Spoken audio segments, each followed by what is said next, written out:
Walk straight, not in circles. Life of circles, ito yung lugar kung saan paulit-ulit.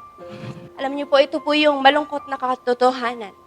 At bakit po natin nagagawa at natatanggap na yung mali ay nagiging kahinaan lang natin, hindi kasalanan. Na yung kasalanan na ang tingin lang natin ay pagkatalo, hindi pagsunod.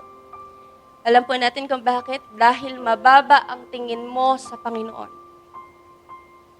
Dahil mababa ang tingin ng tao sa makapangyarihang Diyos. Dahil mababa ang pagkatakot natin sa Panginoong Jesus. Dahil mababa ang pagtitiwala natin sa isang tapat na Diyos.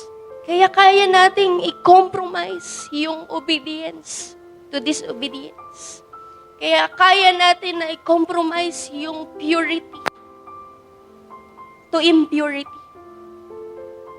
Kasi bakit? Mababa ang tingin natin kay Lord, mababa ang pagkatakot natin kay Lord, at mababa ang pagtitiwala natin kay Lord. Amen.